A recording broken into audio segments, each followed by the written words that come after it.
So what's your word of the week then? I'm going for squidger, which is, in my family, the word squidge means a hug.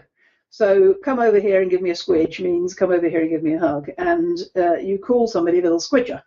And this has become the lingua franca in my coaching groups now, so that when they do something, they've got to go, you little squidger, like that. And the first off, it was like, what does that mean? But now they get it. And it's like a virtual, I use it like a virtual pat on the back. And somebody was a little squidger this week, and they got it in capital letters. They were such a squidger.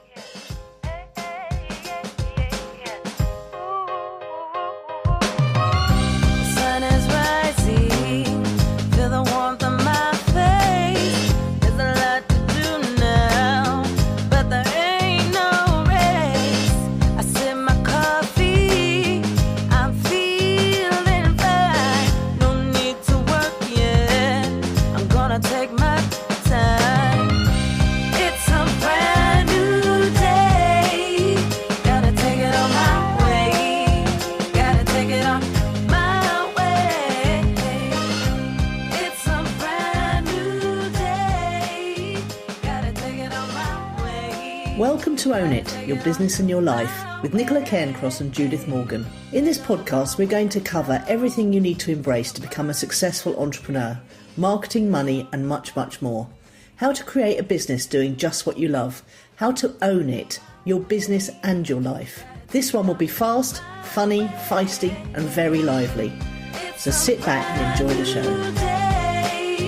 Gotta take it on my way. Gotta take it on.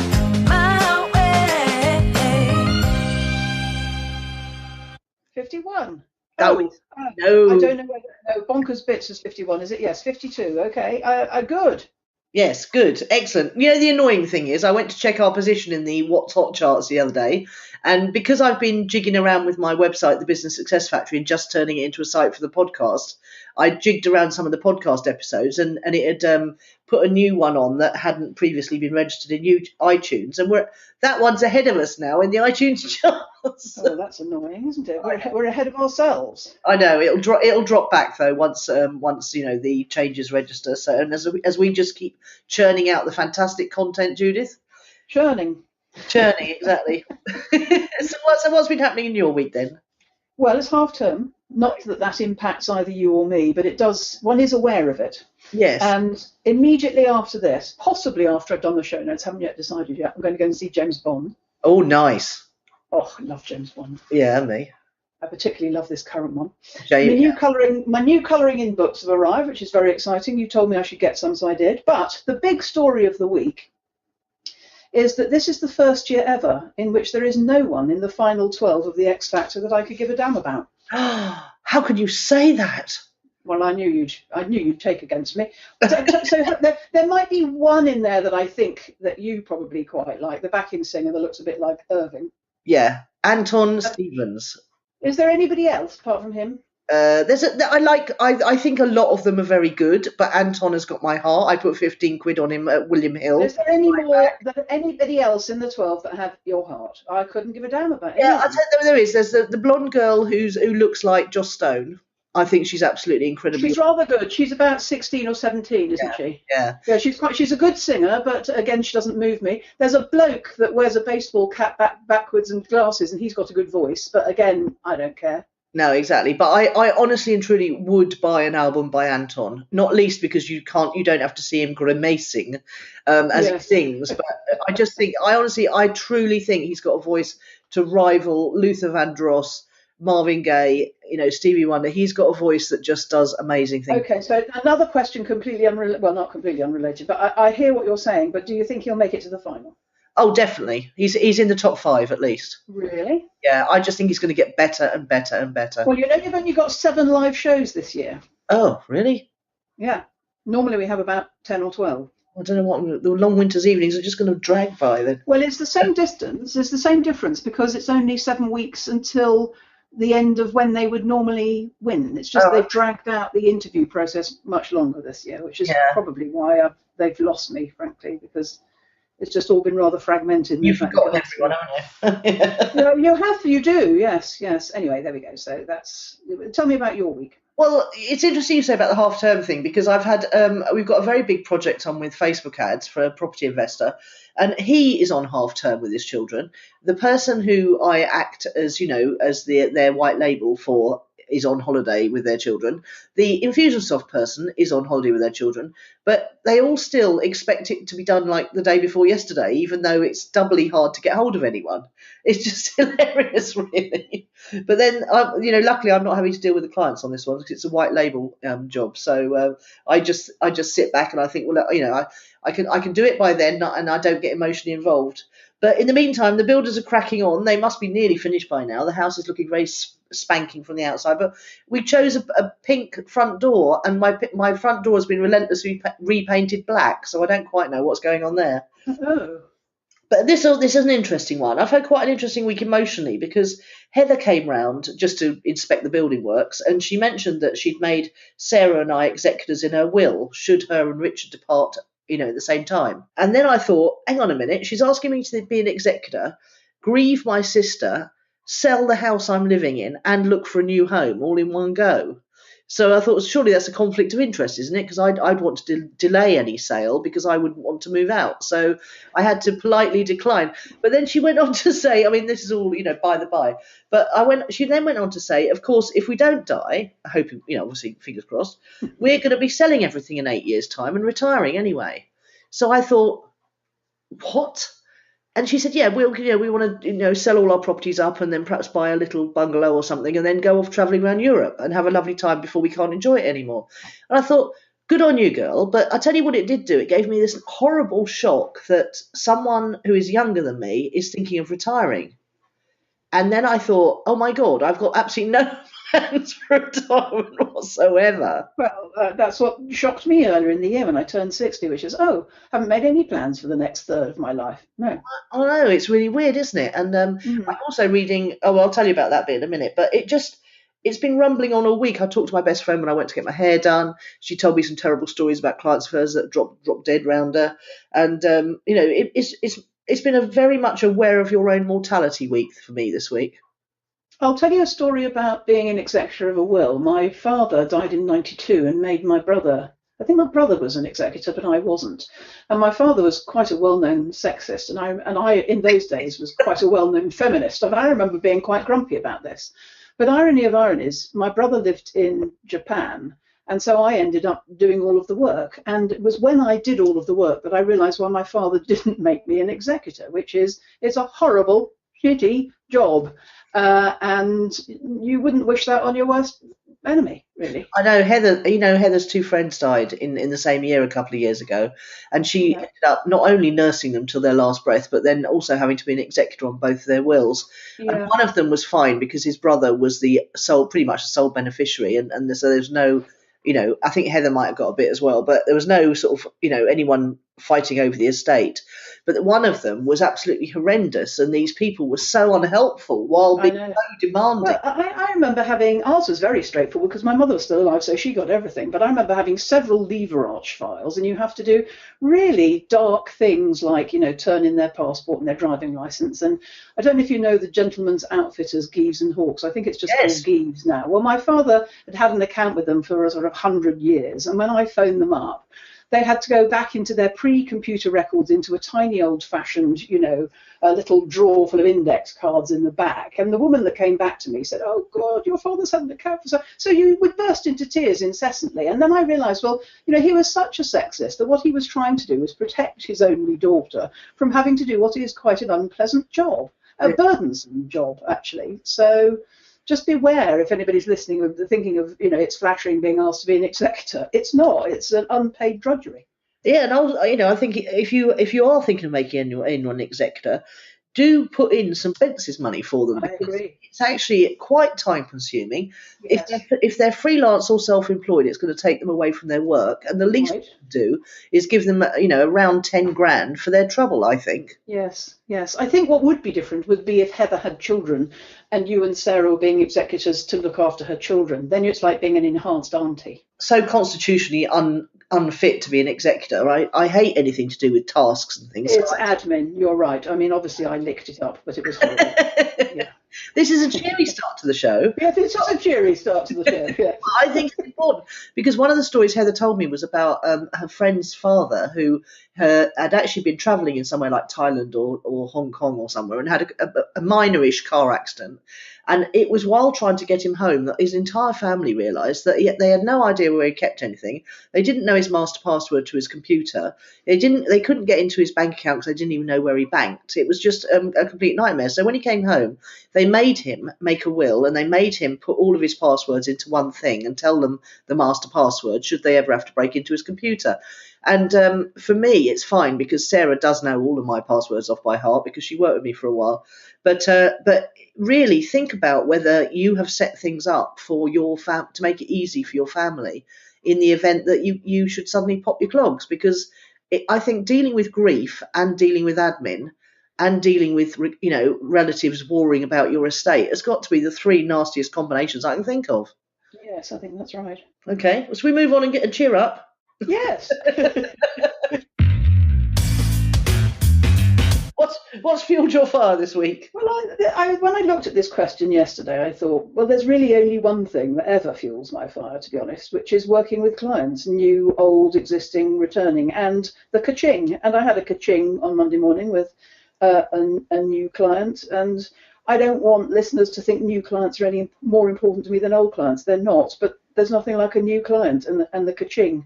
And going to the induction call and, either being reminded of who the person is or learning about the person for the first time. So there's only ever really one thing for me, Nicola, which is my business is about my clients. And the only thing that fuels my fire in my business is my clients. Whereas I'm sort of completely the opposite. Yes, you like software and books in this section generally. I also like doing a good service. I like marketing and business. And I do like my clients once I get to know them. But what I really fuel my fire is I love helping people through the means of my business.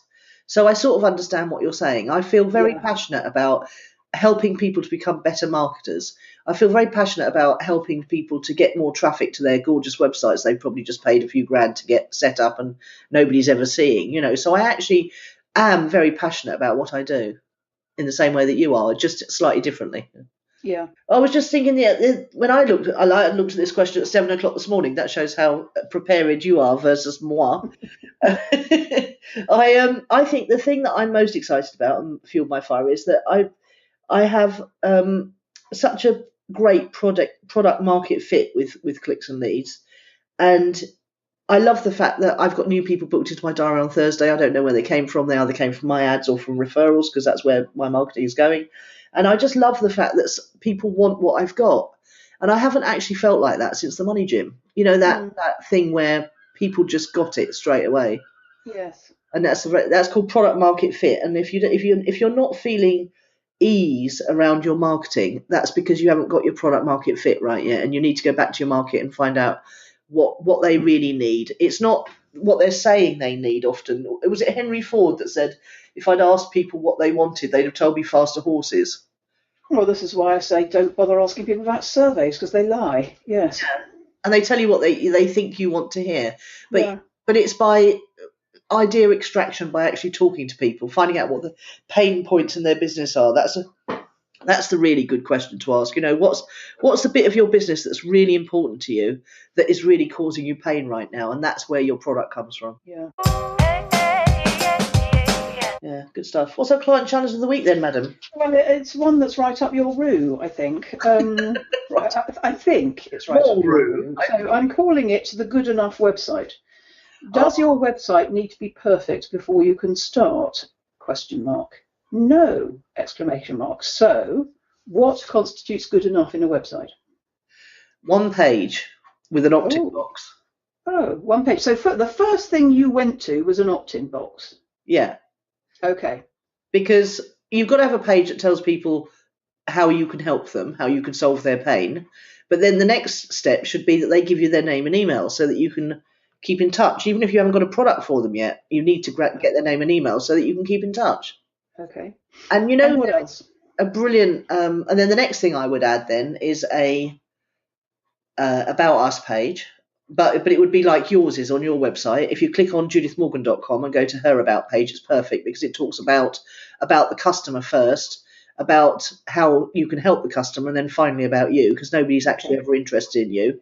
No, until they're ready to hire me. Exactly right. Yeah. And then the next thing I would have is you've got to have terms and conditions of using this website and a privacy policy page, but they're obviously tucked down the bottom somewhere. Contact page, not so necessary now, but if you are going to put one on, I would definitely link it to your opt-in. I like a contact page because I don't want to put my email or my mobile or my phone number on my website. I like a contact page a lot. Yeah, but they shouldn't be just filling in a contact form. The contact form should be going into your mailing list. Because otherwise you're going to have a load of contacts that are contacting you randomly, and yes, you are going to reply, but they're then in your mailing list. So they'll never hear from you again unless, Mostly my contacts are either from, I like to be able to put my contact page in my newsletter and on social media instead of my contact details, but it's mostly used not by clients or potential clients, but by people trying to sell me something. Yeah, which is. I don't want them in my mailing. I don't want them in my mailing list, do I? Well, why not? Why couldn't you? If they're trying to sell to you, what's wrong with trying to sell to them? Yes, I suppose so. Yeah. So I'll tell you where I'm coming from with this, which is a website is never done, is it? No, not mine aren't. No, I'm always. No, I mean they're continuing. What I want my clients to understand is that they are continually a work in progress, continuously. Yeah. I don't know what the right use of the word is there, but they're never done, and they shouldn't be done because actually Google doesn't like it done, because done means static. Absolutely true. Yes, you've got to have amendments and changes going on. But what I don't want people to do is start changing their websites willy-nilly. We did this with the Money Gym. Every time I woke up and had a brain fart about something new to try, I just actioned it. And that is quite dangerous because I never tracked what impact my actions had on the important things like the opt-ins and the sales. But then, we didn't know as much then as you know now. Well, I did really. But my point is this: so many of my clients tell me I can't do X yet because my website isn't ready. So what I want to do is have the concept of the good enough website. Your website will never be ready. Yeah, and We're also never ready. People have made an awful lot of money without even having a website. I know. That happened this week to one of my clients. Hurrah! Oh, stunning. So tell us about your client. It's a chap who's trying to do something that we all found quite difficult to understand, and he asked us to feedback and help him, and I confess I couldn't get my head around it precisely enough to give him my best advice. But then he went off on some kind of training for himself, and the opportunity arose to present a workshop to 15 people, a couple of whom were his teachers. He got fantastic feedback. He just got the opportunity to do it without having a website describing what it is first. And doing it that way round is going to help him create the website. Yes, it is, because he's got real people feedback now. Well, it just arose spontaneously as well, and he was ready and he grabbed it, which I think is brilliant. Yeah. Well, John Lee Dumas, and do go and Google this. If you Google John Lee Dumas, Entrepreneur on Fire, lead pages launch, you'll find that John Lee Dumas generated over £100,000, dollars, whatever, in his when he launched Podcasters Paradise by just using lead pages.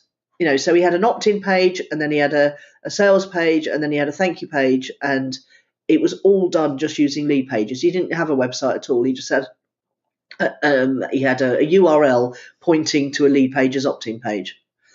So for $67 a month, you could actually go and you don't have to, you don't have to carry on using it if you don't want to. But for $67 a month, and not only would you have a lead page and a sales page that you haven't, that's beautifully designed and you can just drop in your information, but you can actually split test both of those while you're launching.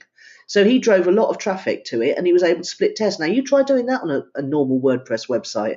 It involves quite a lot of complicated jiggery pokery with Google Analytics. I think the concept of the good enough website is it reminds me a bit of when I was a younger woman. If people were coming round I would, tidy up more than I might now. And if my mother was coming around, I might even clean behind the fridge. But you kind of get to a stage of life where you relax about that a bit, don't you? I mean, my website, I could spend endless amounts of time and money on it. It's out of date. The words aren't, but the look and feel is out of date. There's so many improvements I could make. I haven't got the time or the energy or the inclination right now, and it's good enough because people are still sending me money. Yeah. So that's the point, isn't it? Is what's good enough? I think a very helpful book to read here is Getting to Plan B by Mullins and Commissar. I don't know how I know that off by heart, but I do. It's about how you should just get going with your business idea. I mean, Dan Norris talks about you only learn when you launch. You only learn whether your business idea is viable, whether it's a good product market fit, when you actually start showing it to people and talking to people and sending traffic to it. And that is actually what we're talking about here, is a minimum viable website which sells a minimum viable product to get you to the point where people can give you money as quickly as possible and you can see if it's all going to work or not. Yeah. Well, I think how many years, I mean, do you remember in the Money Gym there was that lady who took over a year to get her website launched? I do. I do. I remember where she sat in the workshops as well. It's like weird stuff you remember. I can visualise her in your front room at the Acacia, actually. and you've just got to get there. Money loves speed. Entrepreneurialism loves speed. All the people like Elon Musk, all the big entrepreneurs in the world, they take action. They take action fast. They fall. That's why they talk about failing fast. You don't have to fail. You might succeed fast. You never know. But it's much more fun to do it fast than slow, I think. Yeah. Being a natural. So this is another variation of, you and I are a bit bish bash bosh, and everybody else is a good deal more perfectionist. And maybe we're meeting in the middle somewhere, but I don't think a website's ever done, and but that doesn't mean it doesn't work, and I don't think you need it perfect or all your ducks in a row before you start. Yeah, let's just be specifically clear here. We're not talking about typos and rubbish design and layout and things, links not working. We're talking about all your links working, all your headlines nicely laid out with capitals on.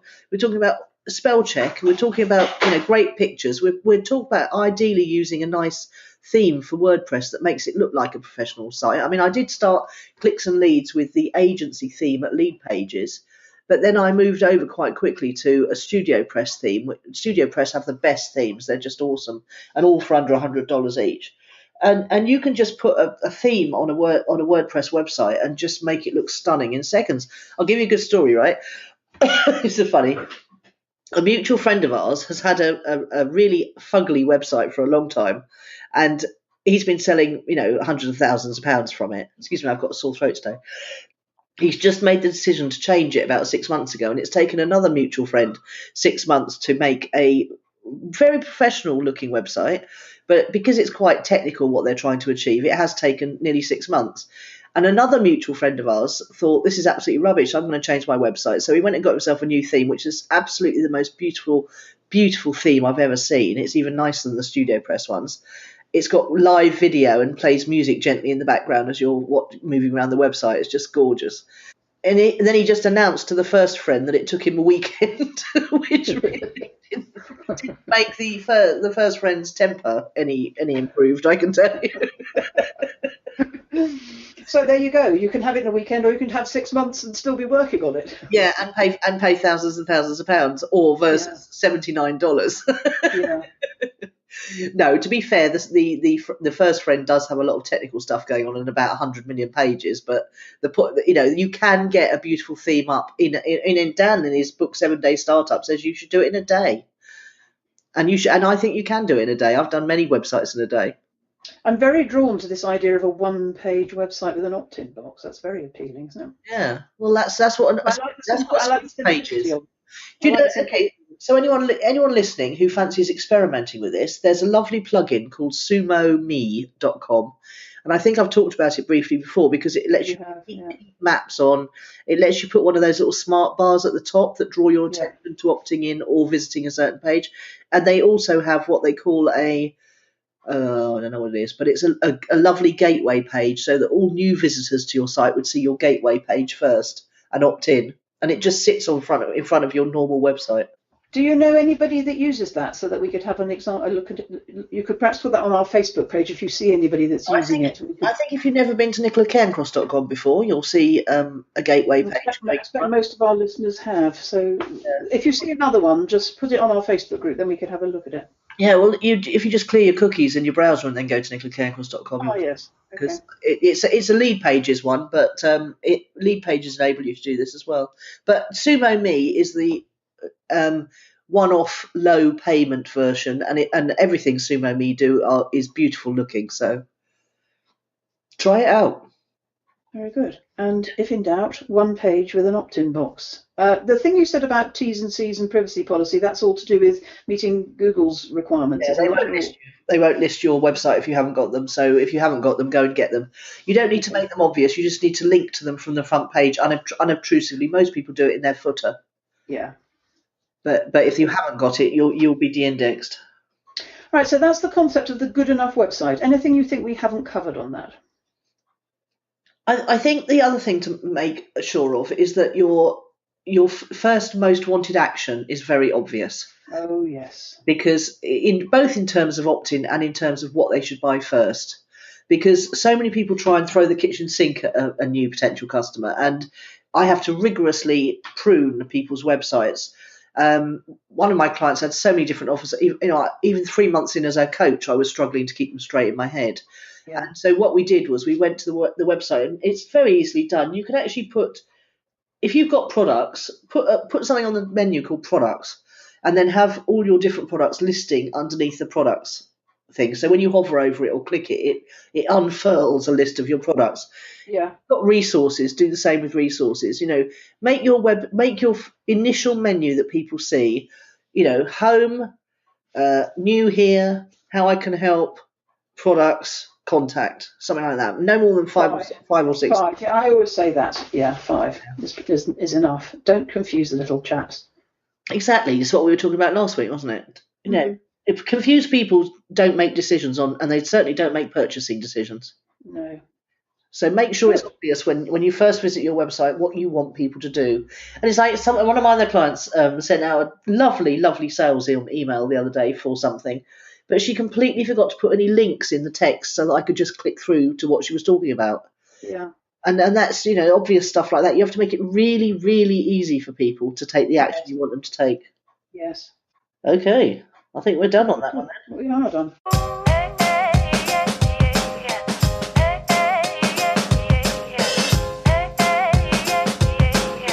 Yeah. Marvelous. Now you must tell me now, what is the word of the week that you've chosen? Change. Go. In some ways, I love change when I'm the instigator of it. I love tinkering with things, changing things, upgrading things, and trying to stay long enough for them to catch me, like you said last week, has been a challenge.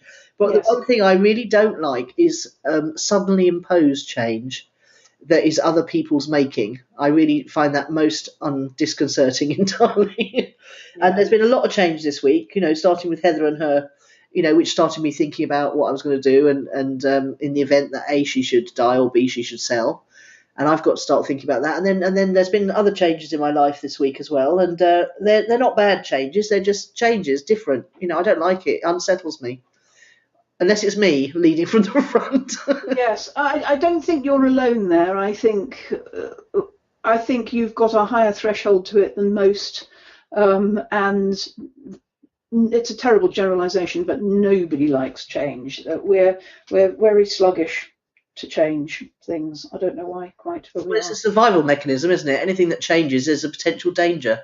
I tell you what really annoys me in this, which is when you have a program or something that you really love and know your way around, and they change it just for the sake of it.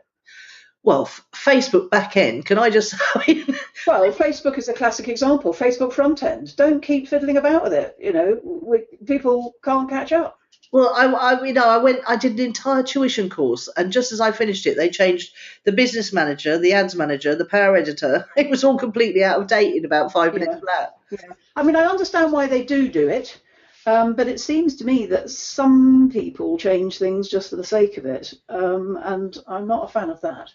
Well, of course, the shops change things around all the time to make you buy more, don't Yes, they? they do. Yeah, I get that. I get the marketing point of that. But I don't know. Maybe this is a grumpy old woman thing, which is stop changing things that worked perfectly well before. But you've got to remember that change does keep you nimble. It keeps your brain Yes, active. It keeps your yes, it mind does. what Yes, you I need. agree with that. And if you can adapt to change when others can't, you've got a competitive advantage there. I agree with that as well. Yeah. Yeah, good stuff. So, what's your word of the week then? I'm going for squidger, which is, in my family, the word squidge means a hug. So come over here and give me a squidge means come over here and give me a hug. And you call somebody a little squidger. And this has become the lingua franca in my coaching groups now, so that when they do something, they've got to go, you little squidger, like that. And the first off, it was like, what does that mean? But now they get it. And it's like I use it like a virtual pat on the back. And somebody was a little squidger this week, and they got it in capital letters. They were such a squidger. And it just means, oh, I'm so proud of you. Not to be confused with squidgy boundaries, which we covered on this episode. No, not to be confused with squidgy, which is our other favourite word around here. Yeah. No, I was listening to our, if you haven't listened to it yet, go and listen to it, our 51st episode, which was the bonkers birthday bits. Yeah. We did quite a lot of talking about squidging boundaries on that. It was brilliant. It reminded me nicely.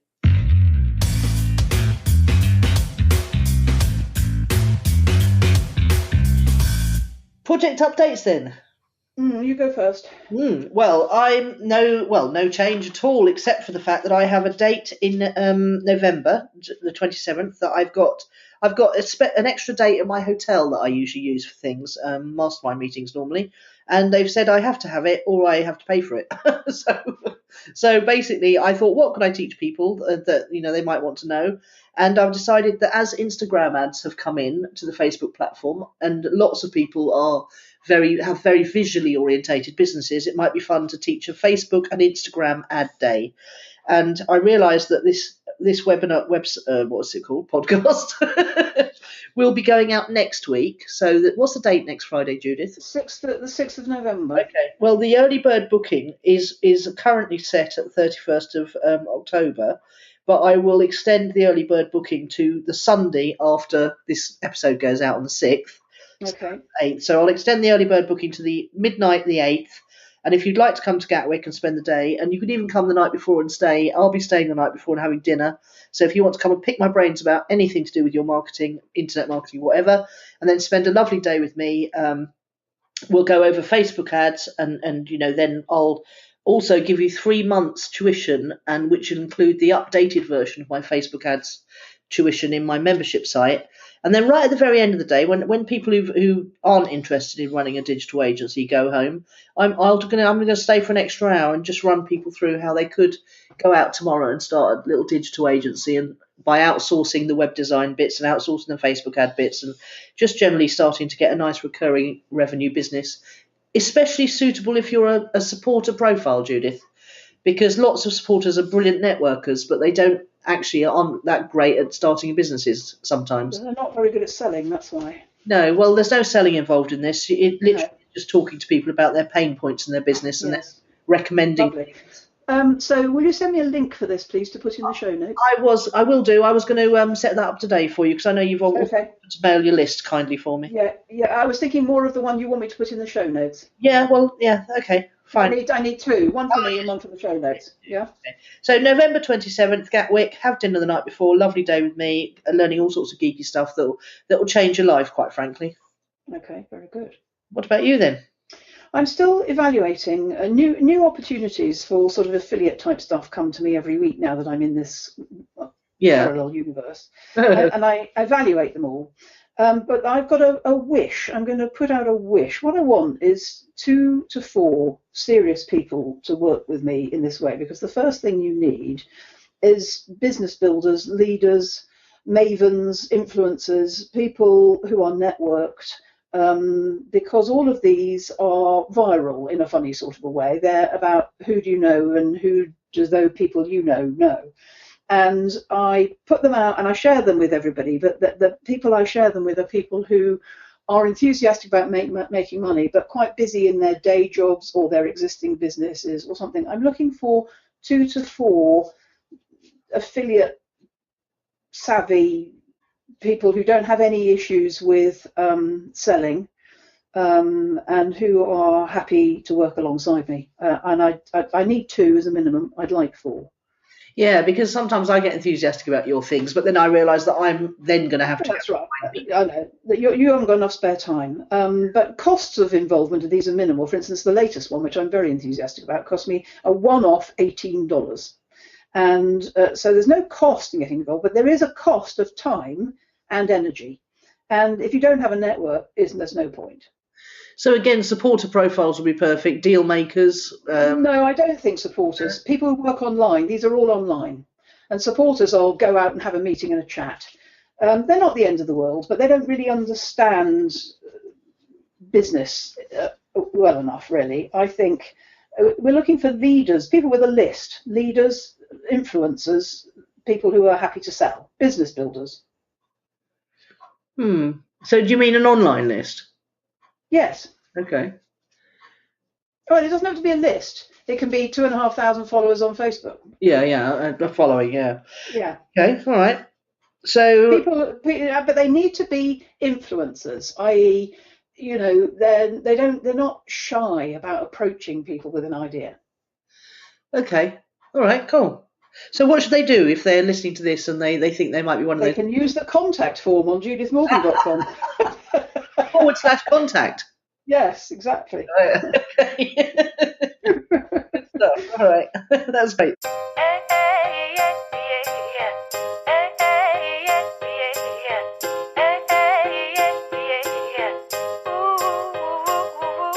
So what's impressed you this week? Well, my new ka-ching on Monday was somebody I had given a freebie session to about 10 months ago, an artist as it happens. And I did her induction yesterday, and I told her that I was going to tell you about her today in the podcast. I'm not going to name names. But she did something that really impressed me. When they join either Small Business Big Magic or Club 100, they're immediately put in the relevant Facebook group. And I can see what people do. We can all see what people do on Facebook, but I think quite a lot of us don't notice. So what she did was she made the time. She probably took about an hour on Monday afternoon after joining, and she joined me for a year. So she was investing an hour of her time where she went into the Facebook group. She familiarized herself with the content, with the other members, with how it works. She took time to compliment people on their stuff, but not in a creepy way, i.e. she engaged with the stuff that was relevant to her and shared some bits of her. I can see she's zeroed in on the good bits, that are relevant, so she hasn't wasted any time on stuff that's got nothing to do with her. She got up to speed. She'll never be behind now because she won't be on the back foot because she spent an hour researching what goes on in there and finding out how it works. She's really maxing her investment by investing an hour on day one. I just think it's such a good sign. I don't even always do that myself, to be honest, but I quite often say to people, don't jump in when you join a group, but have a good look around and see how it works. Most people ignore me, but this woman did it, and I watched her do it because you can see people in your group liking things and sharing stuff of their own and being complimentary, but not in a spooky, creepy way. And I just thought, what a brilliant thing that is.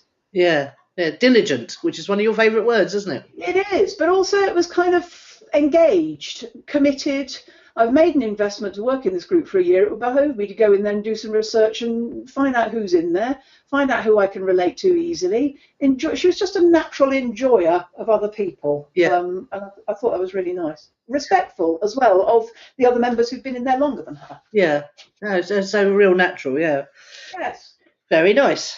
My thing. Well, there's a geeky thing and a non-geeky thing. I'm reading Chris Evans' new autobiography because is that volume 3? Volume 3 or volume 2? No idea. Can't remember what it's called either. But it's. I've read 2. I can't believe he can squeeze out a third. Well, it's an interesting layout book because what he does was he's basically hit 50. And he's analysing the meaning of life, and he doesn't want to have another midlife crisis like the one he had when he was 30. So yeah. He's going and talking to lots of gurus about different topics, and he's got some nice. The first half of the book is there's a little bit of diary stuff, all about his life, and then there's a little bit, and then it goes into this thing where he has a number of chapters which are all about things that are important to him, and each chapter's got a top 10 list. And then he tells you how he arrived at the top 10 list by going to talk to a guru or whatever. Oh, now I'm looking at it. Is it called Call the Midlife? Yes, that's it. Call the Midlife. Yeah. Brilliant title. And then it goes about halfway into the book, it goes back into the diary thing, because it jumps straight to the bit where how he ended up doing TFI Friday as a one-off again, how that led into a series, and then how he got offered the Top Gear job. And it's absolutely fascinating. If you love showbiz as I do, it's really good fun, and it's really well written. I loved his other books too, but this one is really well written, and I love the sort of the change in structure and tempo that between the diary bits and the top 10 bits. So well, it is indeed volume 3, because the first one's called It's Not What You Think, and the second one's called Memoirs of a Fruitcake. So I do remember that the first one ends where he's just bought Virgin Radio and it says, what could possibly go wrong? Yeah. Yeah. And then the other thing that's impressed me this week is the headline analyzer, which you can get at the Advanced Marketing Institute. So that's aminstitute.com/headline/. And you can actually put your headline in, because I struggle with headlines quite a lot. And you can put it in, and then you can select the category of whether it's what kind of business you're in, and it will submit for analysis for free, and then it will tell you how many intellectual words, empathetic words, and spiritual words there are, and if it's a well balanced headline. And the thing is, in a headline you've got like 20 words. They that's what they encourage you to keep your headline under. And the headline is 80% of it. If people don't read your headline, they're not going to read. If they're not gripped by your headline, they're not going to read down further to the subhead and the introduction. Okay, so Nicola, this is a headline on a blog post, a newsletter, a web page, or all three? All of it, yeah. An email. When you think about it, the subject line of your email is your headline. Yeah. So it's a really nice little tool to go and put in what you were going to use and see how rubbish it is. I seem to remember. I think it's been around for a while. This, hasn't it? Yeah, but I was pilloried for one of my headlines recently on the workshop. Actually, I was because I've been doing quite down to earth marketing, very blunt and say what it does on the tin kind of thing. And I showed Minesh my workshop sales page, and he just said, "Well, that headline's absolutely appalling." So he said, "There's no excitement there. There's nothing in that headline that makes me want to read down to the introductory paragraph." So I changed the headline and made a sale straight away. So well done. Makes a difference. So headline aminstitute.com. Yes, I'm looking at it now. I've got it. Great, well done. I've looked on this before because I remember it was 3 colours. Lovely. Yeah. Well, intellectual, empathetic, and spiritual. I like the fact that it analyses the words in those 3 different categories. Oh, okay. Well, there you go. Highly recommended. That was what impressed me. So that's us done this week. What a lovely episode. Yeah. And I managed not to cough too much, which is always a bonus. No, you did well. Thank you very much. Okay. See you later. See you soon. Bye. Yeah. Bye. You've been listening to Nicola Cairncross and Judith Morgan. The podcast is called Own It, Your Business and Your Life. Do come and visit us at ownitthepodcast.com. We'd love to hear your feedback. You can find out more about Judith and visit her on her website at judithmorgan.com, and you can find Nicola at nicolacairncross.com.